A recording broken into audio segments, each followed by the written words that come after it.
Halo semuanya. Buat kalian yang ambisius, pasti udah sering banget dengerin nasihat yang itu-itu aja ya kan?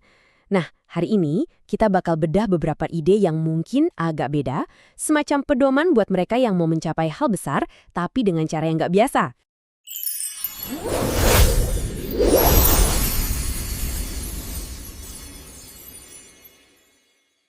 Pasti familiar banget sama kalimat ini kan? Narasi hustle culture atau budaya kerja gila-gilaan yang seolah-olah terus menekan kita. Apalagi buat yang muda dan ambisius, rasanya kayak dipaksa harus tumbuh berkali-kali lipat. Kayak lagi ikut lomba lari yang nggak ada garis finishnya. Nah, ini dia nih ide intinya. Gimana kalau kita coba lawan tekanan 10x itu? Gimana kalau ternyata kunci sukses jangka panjang itu justru ada di target yang jauh lebih kecil dan lebih masuk akal? Yuk kita gali lebih dalam. Oke, kita bedah prinsip pertama dari pedoman ini. Intinya adalah soal mengganti burnout dengan daya tahan. Jadi, fokusnya ke pertumbuhan yang berkelanjutan, bukan ledakan sesaat yang ujung-ujungnya malah bikin kita kehabisan bensin. Coba dia lihat perbandingan ini. Jelas banget kan bedanya? Di satu sisi ada jalur burnout, tekanan terus-menerus yang seringnya bikin kita nyerah di tengah jalan. Nah, di sisi lain ada jalur yang berkelanjutan. Jalur ini justru memungkinkan kita buat terus maju, ngasih kita ruang buat napas dan jadi lebih kreatif. Jadi poin pentingnya tuh gini, dengan pasang target yang lebih kecil, misalnya 10%, kita bukan cuma menghindari capek, tapi kita justru lagi menciptakan kondisi buat dapat peluang yang lebih besar. Saat kita nggak stres mikirin target harian, kita jadi punya kebebasan mental buat ngejar ide-ide gila yang bisa mengubah segalanya. Oke, kita lanjut ke prinsip berikutnya. Ini soal pergeseran dari kecepatan ke strategi. Jadi, ini bukan lagi tentang siapa yang paling cepat masuk ke pasar, tapi tentang gimana cara kita memposisikan diri kita secara unik di dalamnya. Kutipan ini ngena banget sih, pasar itu isinya penuh sama peniru. Cuma menjiplak apa yang udah berhasil ya nggak bakal bawa kita kemana-mana. Kunci sebenarnya adalah menemukan celah kita sendiri, keunikan kita. Terus gimana caranya jadi beda? Ini bukan sihir kok. Pertama, coba deh jadi ahli di satu bidang yang spesifik. Terus cari kebutuhan yang belum ada yang ngisi. Contohnya teknologi hijau. Itu pasar yang lagi naik daun banget tapi masih banyak masalah yang belum ada solusinya. Nah, disitulah peluangnya. Atau coba lirik area yang sering diabaikan orang, kayak kontrak pemerintah, yang persaingannya mungkin lebih sedikit. Angka ini nunjukin poin tadi dengan sangat jelas. 10 juta, bayangin itu jumlah peluang setiap hari, cuma dari satu sumber yang seringkali diabaikan. Ini bukti kalau potensinya gede banget kalau kita mau melihat ke tempat yang orang lain gak lihat. Oke, bagian selanjutnya adalah soal mengubah semua rencana jadi tindakan nyata. Ini tentang membangun momentum dan melawan yang namanya analysis paralysis, alias kelumpuhan karena kebanyakan mikir. Kita kan sering banget ya kejebak sama perencanaan. Butuh rencana bisnis dulu, butuh website yang sempurna, dan lain-lain. Nasihat ini menyederhanakannya. Coba deh lakukan satu hal kecil. Angkat telepon, kirim satu email.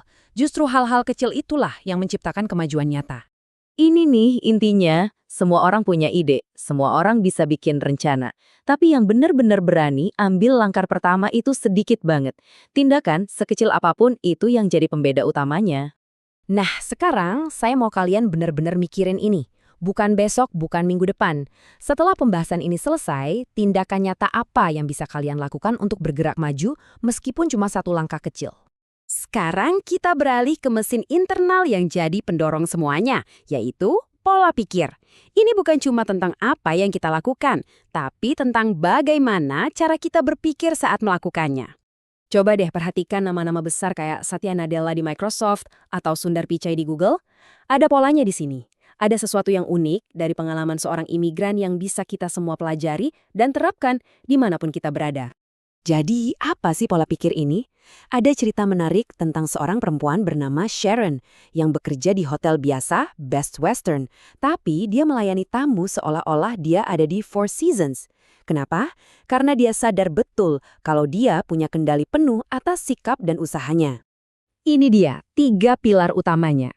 Sikap kita itu pilihan kita setiap hari. Nggak ada hukum yang bisa membatasi seberapa keras kita mau berusaha.